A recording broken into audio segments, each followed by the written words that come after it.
It's fine. We haven't started running.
Hopefully I can stay in the hiding until if you were to meet up Walz or anywhere. I've got film rolling on a couple interactions here. I just stopped it again. Thank you for coming on a Sunday evening. Oops, I'll try not to speak here. On a Sunday evening, on one of the most beautiful fall days so far, right? Yeah. My name is Walz, and I always feel a little weird saying this, but I'm married to Tim Walz. That's not the weird part. The weird part is like, I feel like I'm a little more than that too. I'm a public educator. When I'm in parades, sometimes Tim goes from side to side. Should I stand back up? Okay. Tim goes from side to side and meets people and introduces himself, and then I kind of come behind it and I say, well, I'm Gwen Walz. You just met Tim Walz, and I say, I'm married to Tim, at least for now. And they usually laugh. It's a joke, but you know, it does what it can. We have been, what? I said it's not a funny one, though. Yeah, but it's not a funny one, right? That's how all my jokes are. We started this morning in Mankato, and we traveled to the Twin Cities. And then we traveled to Duluth, and then to Hibbing, and then to Grand Rapids, and now we're here, and after here we're going to Moorhead, right? And so it has been an exciting day throughout Minnesota for us. And I love being here. I used to come here with my grandparents always when I was a young girl, so I'm like, seeing it again as not such a young girl, but it's nice to be back and to have the chance to have all of you here this evening. We're going to hear from Tim, and we're going to hear from Peggy. But before we do, I just want to make sure that we express our thanks to you for coming again, for being open and listening and engaged in the democratic process. We were just having a conversation back there with some students who are here with their professor, and to be engaged at this moment in time could not be more crucial, right? We always hear it's the most important election of our lifetime, and things hang in the balance. I really think it feels like that to me more than ever before in my entire life. So thank you. Thank you for being with us, for walking with us, and for learning about the whole process and who we are too. With that said, I am going to turn it over to a great man who's done amazing things. We were reading and reviewing your bio too, Bill, on the way up here. And I can't thank you enough as a fellow educator, as a person who believes in access to all pieces of education for all, when all means all. We couldn't be more proud to be here with you tonight. So.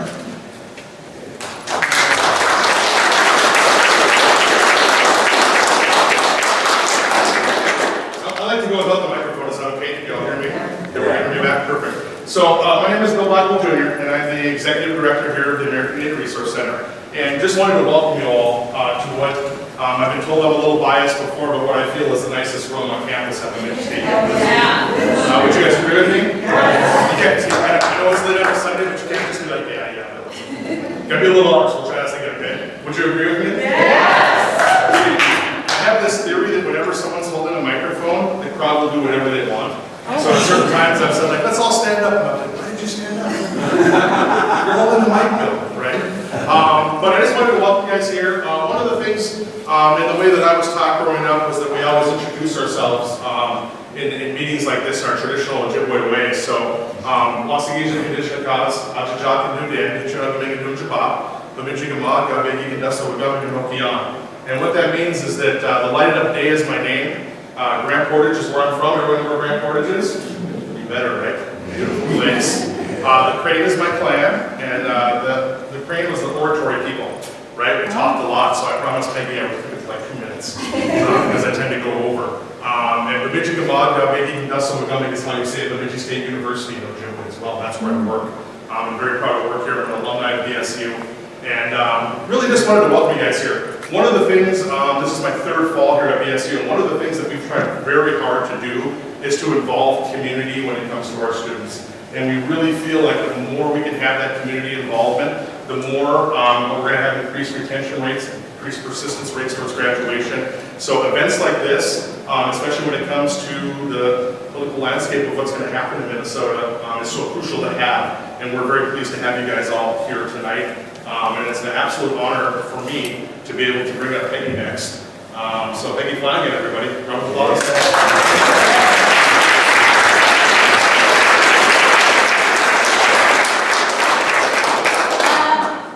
Do y'all need me to use the mic? Yes. Yes, you got it. How's that? All right.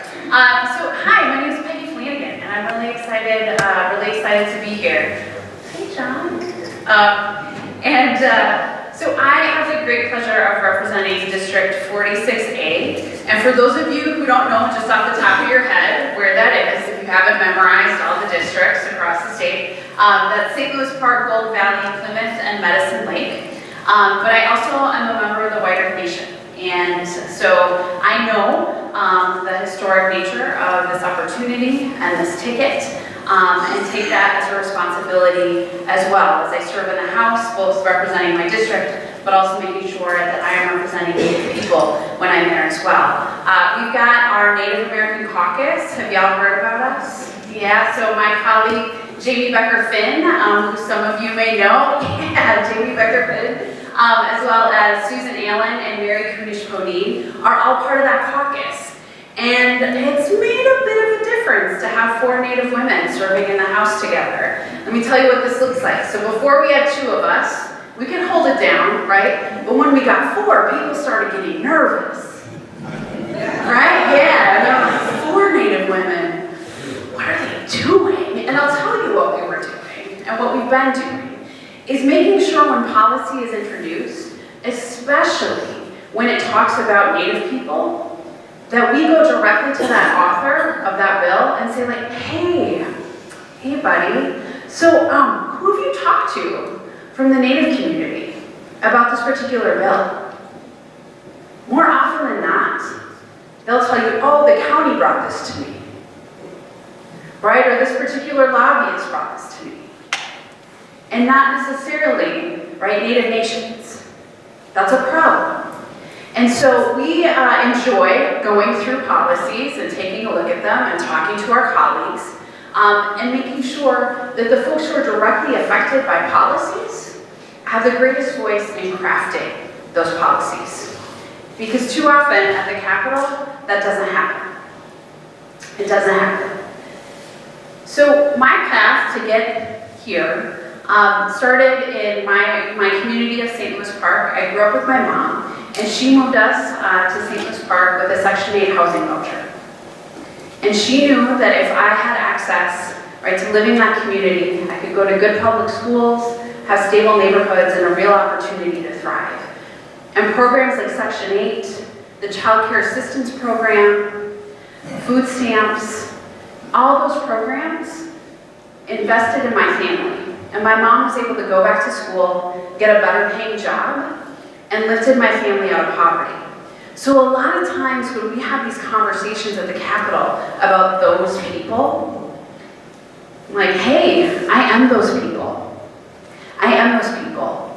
And again, because it's necessary for us to have people at the table, we're directly affected by the issues that we're talking about and debating every single day. So that's part of why I serve. But I also know that my story is about Minnesota. It's about investing in children, it's about investing in families, and coming together as a community to support one another when we need help. And that we can pay those investments back. And that's part of why I'm here. So I've known Tim Walz for a long time. I met him when he was one of my campers when I worked at Camp Wallstone.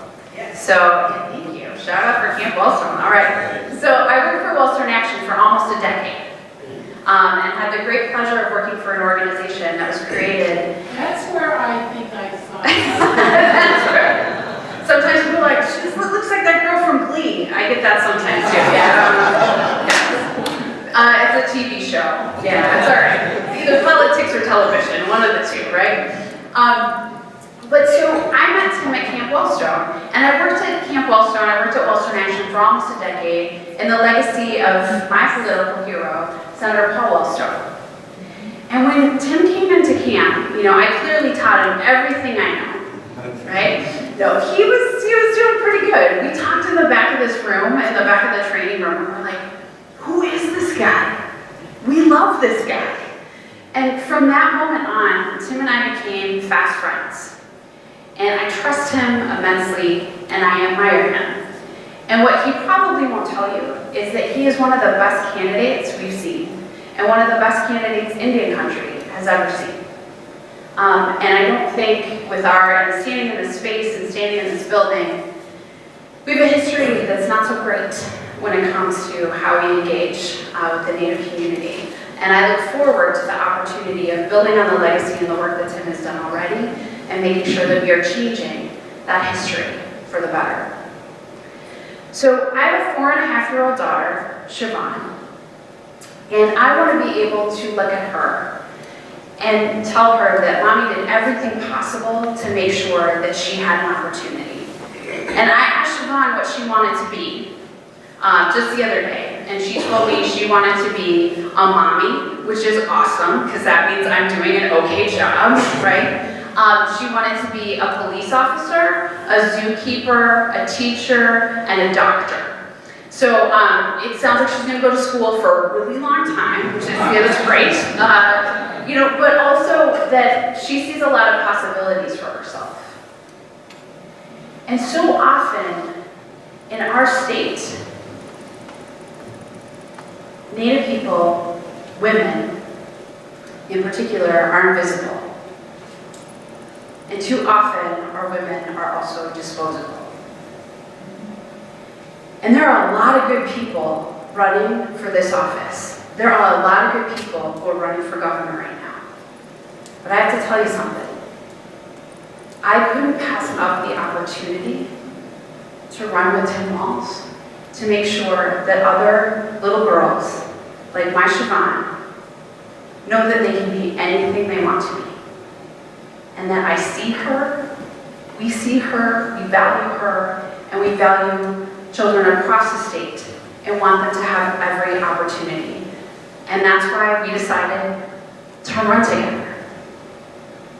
So here's what I know about Tim. Whether it's working with the students in his classroom, or the players on his football team, or serving with the soldiers that he did, he sees a full humanity in people. And he sees their full potential. And I think right now in the politics of divisiveness, and let's not even talk about what's happening on Twitter or in Washington, that we have a choice to make here to do things differently. And Tim Walz sees that full potential in people. And And that's why I'm so excited to be part of this ticket. I think Tim Walz and I look a little bit like Minnesota. He comes from greater Minnesota. I come from the western suburbs, right? I like to tell people I'm a suburban Indian, right? Not an urban Indian, but a suburban Indian, right? But that our combined ticket is an opportunity for people to see themselves reflected in our office. And that there will be a seat at the table.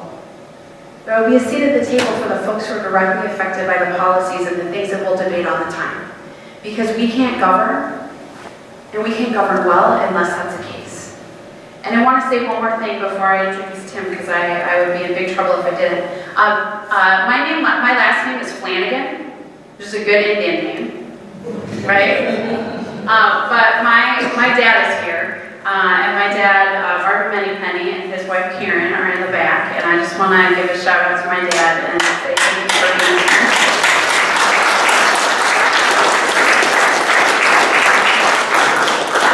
It's clearly where I get my good looks from, right? But I'm just really honored that everyone is here in the space and that you've come out late on a Sunday night.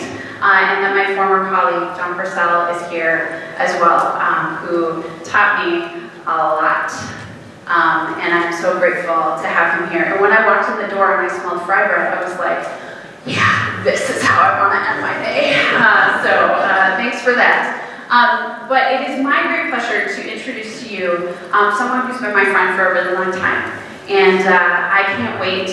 We've had a really incredible 48 hours. And I can't imagine what the next 13 months are going to look like. They're going to be good, and there's going to be rooms full of good people like yourselves, and just opportunities to engage and have some really important conversations about what we want for the future of Minnesota, for this one Minnesota, on a ticket that looks like Minnesota. So please put your hands together for the next governor of the state of Minnesota, Tim Walz.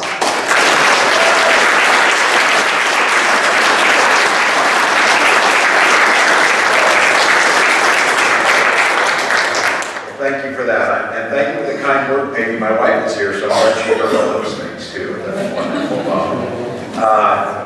Bill, thank you for opening up this space for us. It truly is beautiful. And as Gwen and Peggy both alluded to, thank you. It's Sunday night. You chose to be here for a very eloquent, beautiful reason. You love your country. You love this state. You love your community. And in these troubled times, and trust me, I came out of Washington Thursday night to come back here to this. In these troubled times, the antidote to it is to gathering with your neighbor. It's to, when people come and walk up to me and they say, Tim, I'm really worried about the future. And if I were being honest, I would blurt out and say, I work with those people. You should be very worried about the future. But I don't, because it's not my nature to do that. And what I do say is, if you're worried about the future, then let's create the one we want together. And those are not just words, it's our responsibility. It's easy to try and blame the reason why things have gone this way. We sometimes wonder why people are voting against their self-interest or everything else that goes with it. The fact of the matter is democracy's always been hard. It was always a challenge. We found, and people have figured out, how to divide us racially, how to divide us economically. Now that we've figured out how to divide us geographically, and as a geographer, that just breaks my dang heart that they would use that as a wedge piece. But so I am, as Lynn said, grateful you're here. I'm hopeful. I remain deeply hopeful. I refuse to believe that what we see pass as political discourse now is what's really in the heart of folks. I'm a school teacher by trade, a public school teacher. I grew up in a small town in Nebraska, graduated with 24 kids in my class, 12 cousins. My mother is still on our farm. It's been in our family over 130 years.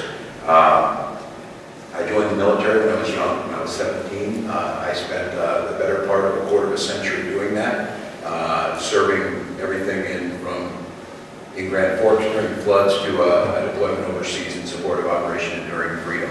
I have the privilege now of being the Democrats' ranking member on the House Veterans Affairs Committee, and what I consider to be a responsibility. I'm the highest ranking enlisted soldier in the history of the country to serve the United States Congress.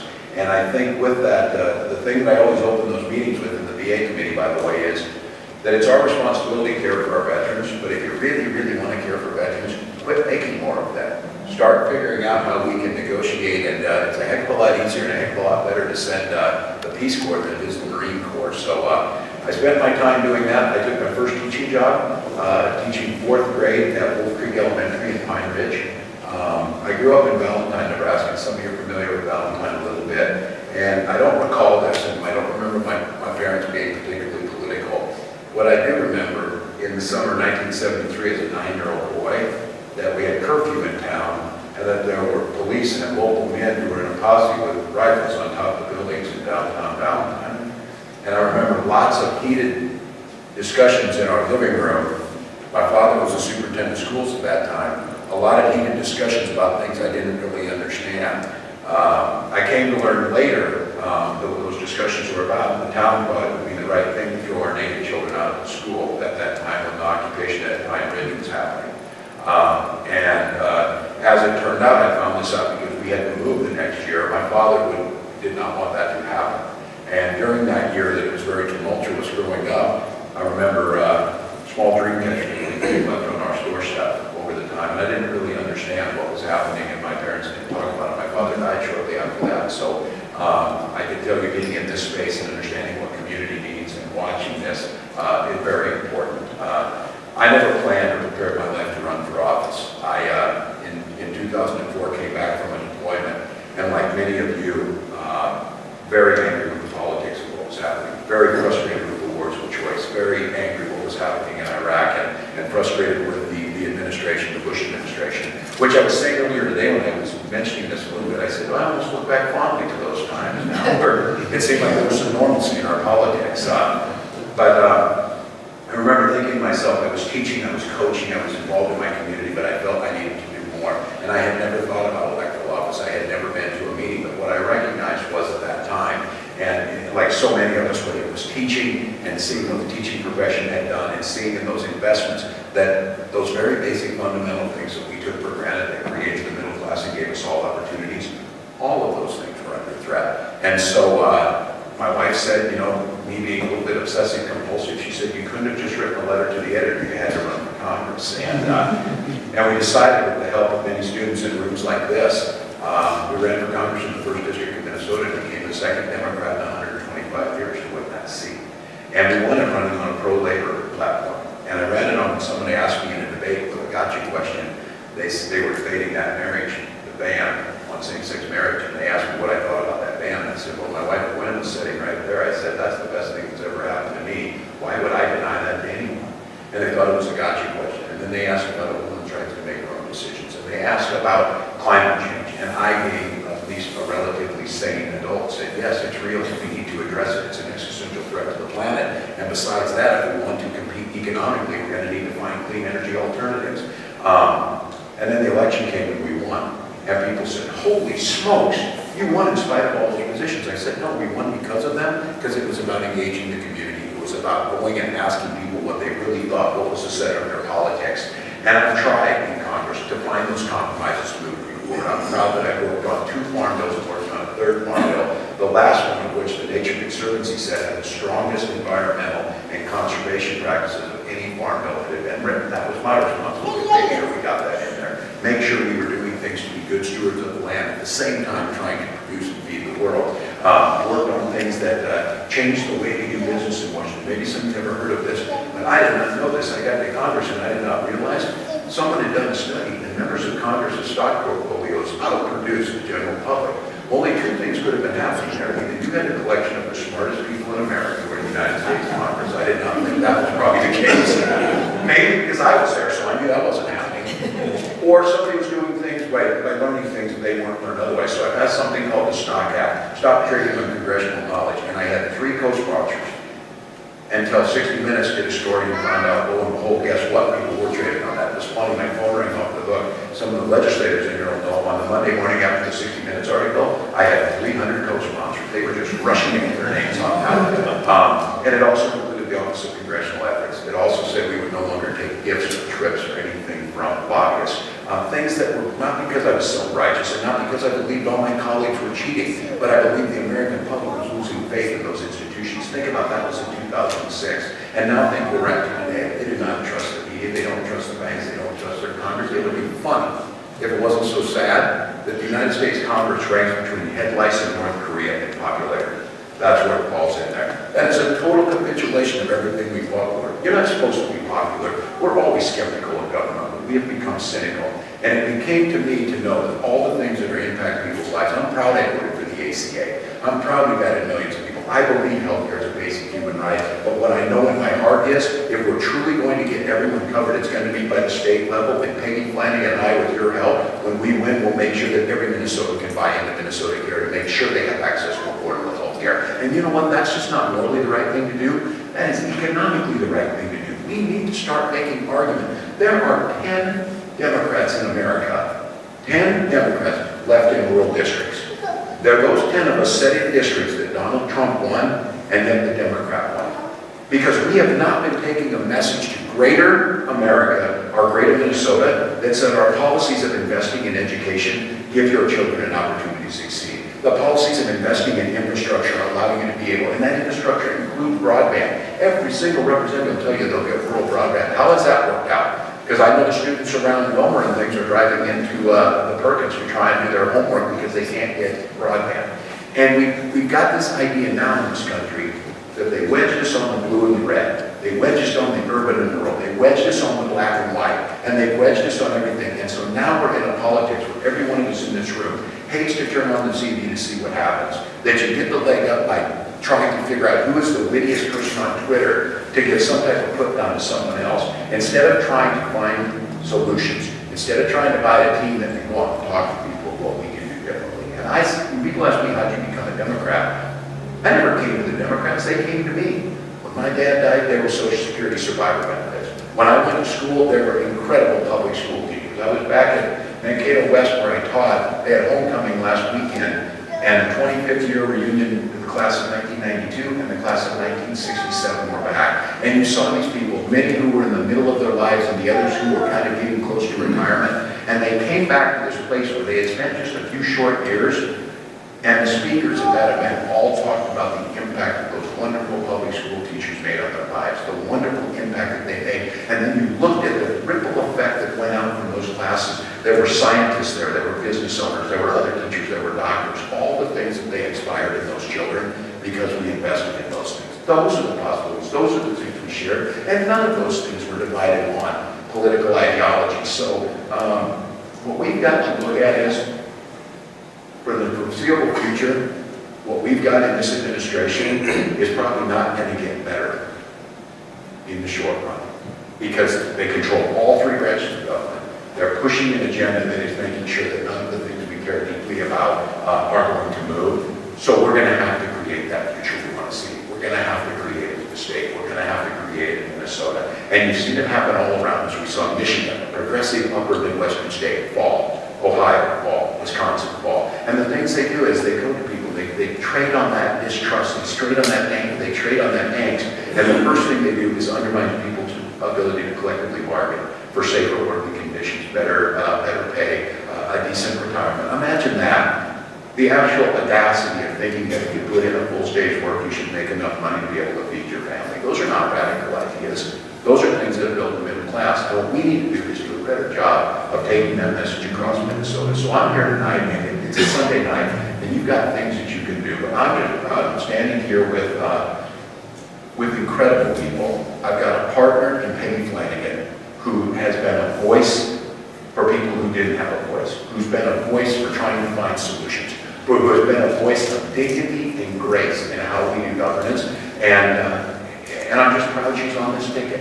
And my pledge to you is, and what I'm asking of you to help us is, let's make Minnesota politics, as Peggy said, look more like us. Let's make Minnesota politics of having a high school, a public high school teacher in the governor's office. Let's make this idea that we don't have to diminish and disdain people we disagree with, but we figure out ways to try and bring them in. And we try and set a vision of a sustainable future that lets everybody believe that that future includes them, that we're not talking past them, we're not talking by them, we're talking with them. So I'm hopeful that we can do this. And the bottom line is, if we don't do it, who else is going to do it? I'm of a certain age where I benefited by everything else that happened before. I benefited by the wisdom of the people who put Social Security into place so that my brother and my mom could go on after my dad died. I benefited by going to good public schools where I got Pell Grants and the GI Bill.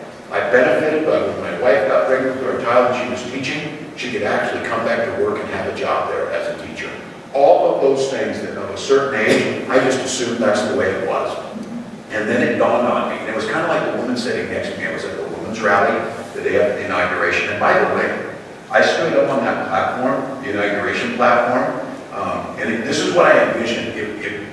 You know that saying that everyone has their own little personal hell? I was sitting up there between Franklin Graham and George Bush and Dick Cheney on that thing. I'm like thinking, this will be my eternity. No, it should repeat itself, repeat itself. But I stood up there, and then I stood up the next day, and I looked out and saw what the possible was, and I was standing next to her when she said, I cannot believe I'm fighting this crap again 30 years later. And then she looked at me and she said, and it's just as much a privilege to fight it now as it was then.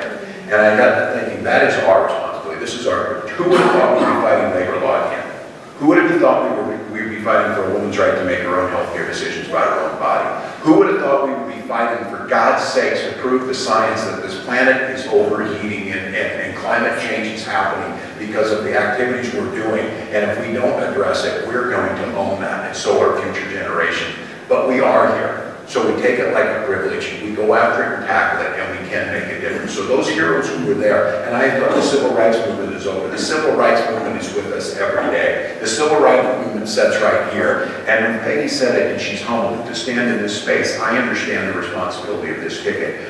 I was out at Fort Snelling last Sunday night about this time. They had a trade group in town from all over the country, and they were sharing, and they had the historical actors in their costume and the historians telling the story of Minnesota through Fort Snelling, the early history. And then we got to the Indian Agency room, and they were telling the story of this, and the historian said, for all the great things about Minnesota, we've not done real well as it came to dealing with our Native people. And our history as it deals with Native people is not that great in Minnesota. And I was standing there thinking about that. You know what's really great about this, though? I knew this night was coming.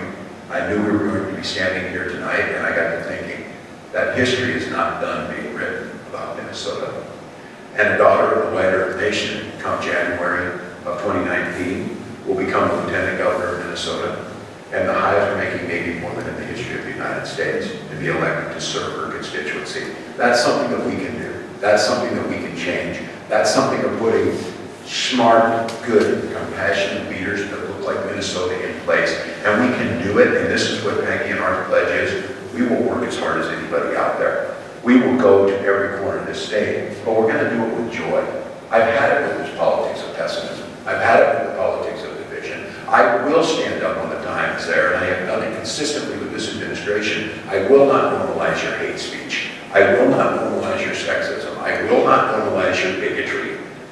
But I can tell you that the public knows, you know exactly who they are. Maya Angelou was right. She always said, when someone tells you who they are, believe them. I believe them. I believe them who they are. What I want us to do is, let's tell Minnesotans who we are. Let's show that compassion. Let's show that innovation. Let's show a politics that's not about, we didn't come to you with 10-point plans that solve everything.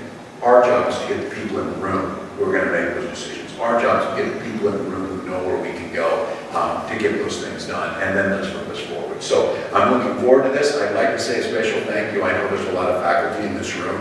The Interfaculty Organization of MSCU, our state colleges and university, became the first union and the first endorsement to the Walz planning ticket, and for that we are incredibly grateful. We could not be proud.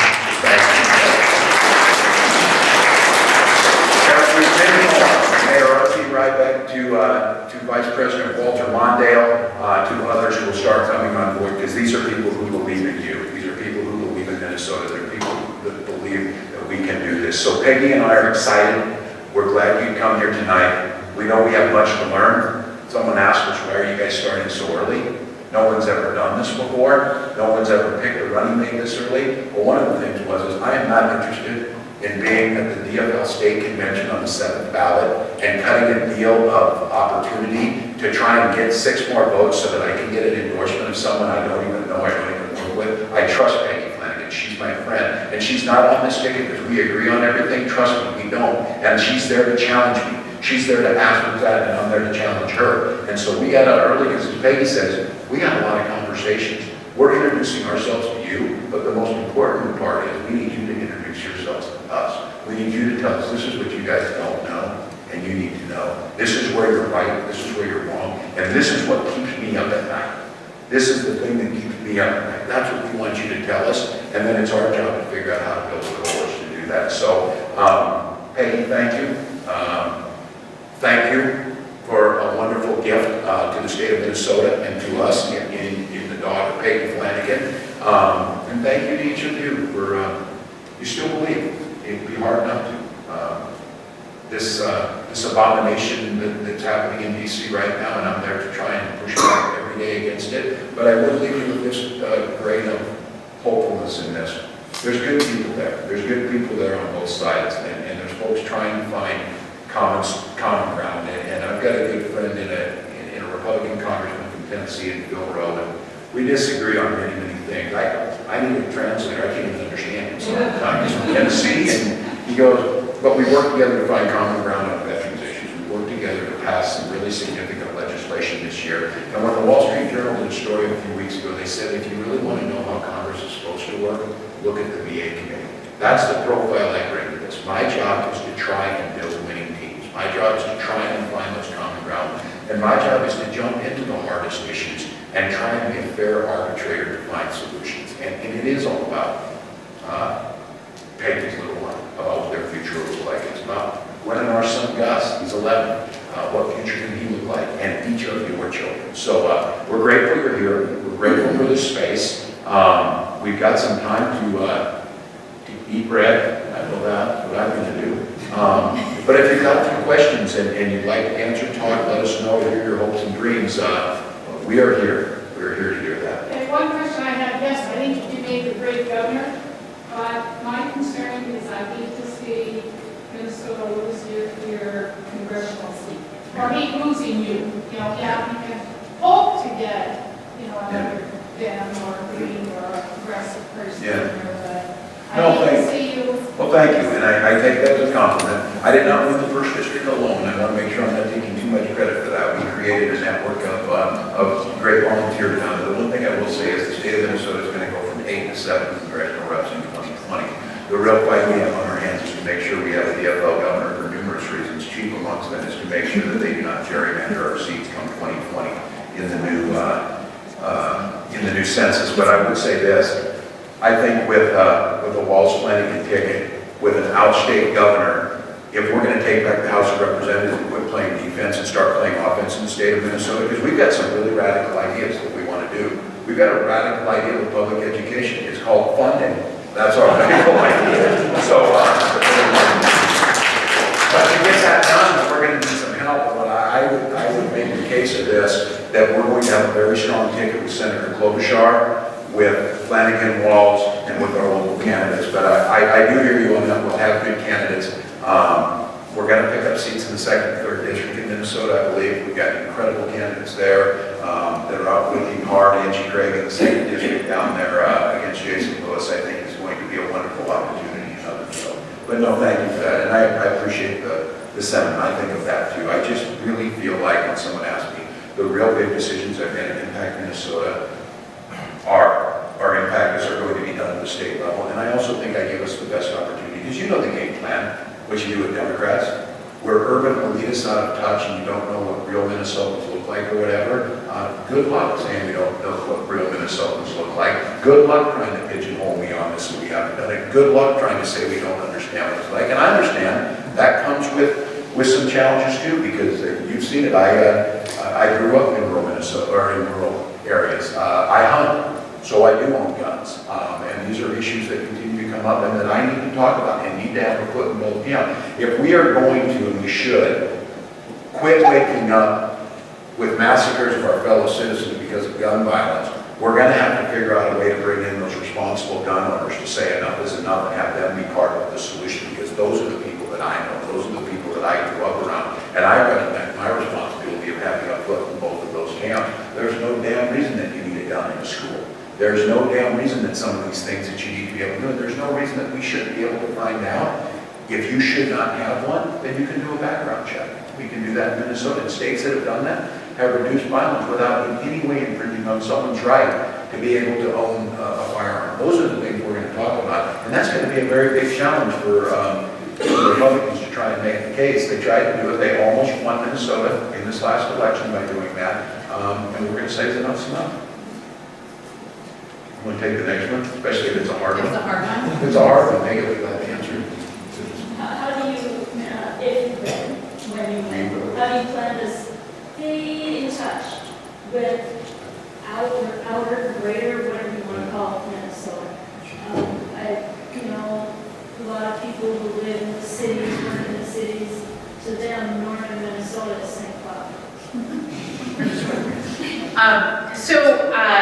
As we were driving up here with my friend Tess, I was like, man, I've done this drive so many times, and we will continue to do this drive so many times.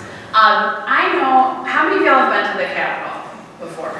Okay, it's a really friendly and welcoming place, huh? No, it's kind of hard to get to, right? So here's the deal.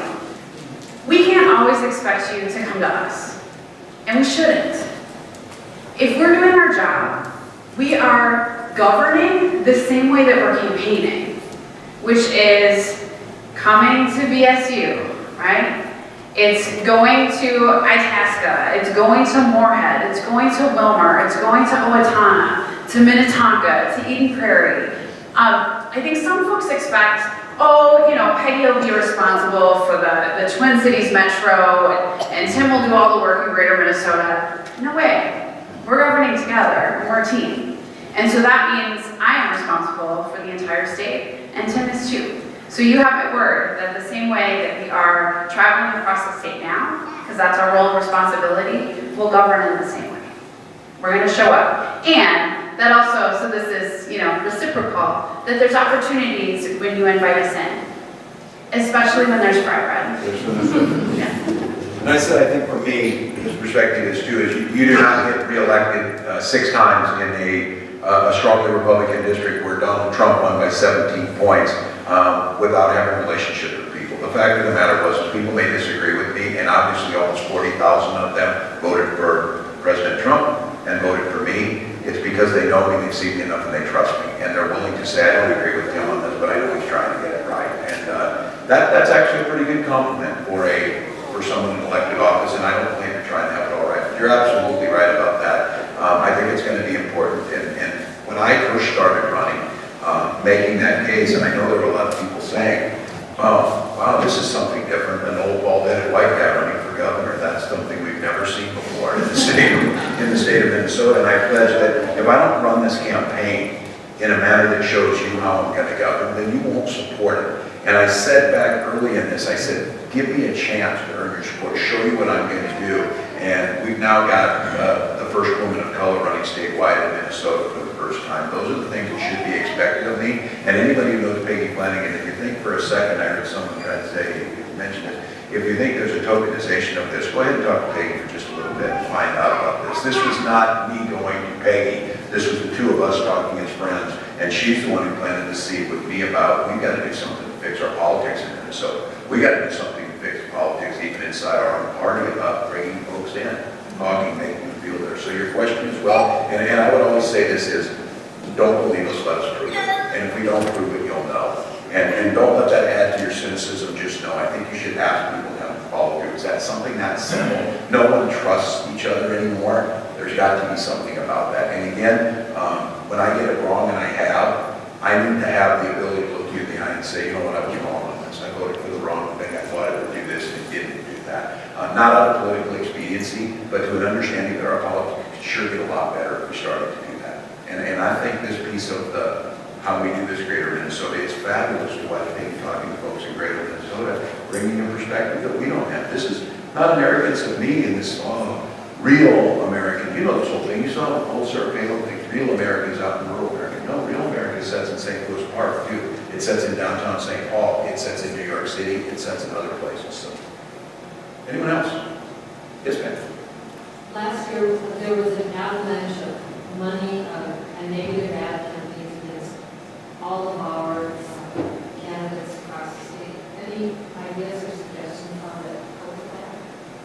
And we both do, I think. I said that when I first came back, because think about this, I'm a high school teacher, and when we won, I remember the first thing on the first night I won, I looked at my wife and I said, oh crap, I don't even know what this job is.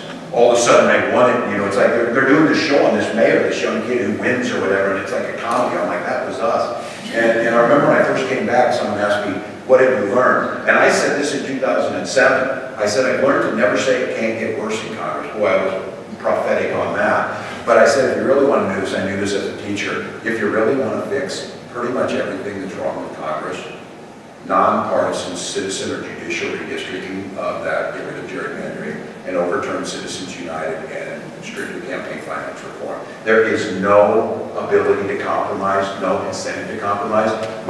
Some of my colleagues get 97% of the vote in their congressional district. Hell, I wouldn't get that in my house, and they get it there.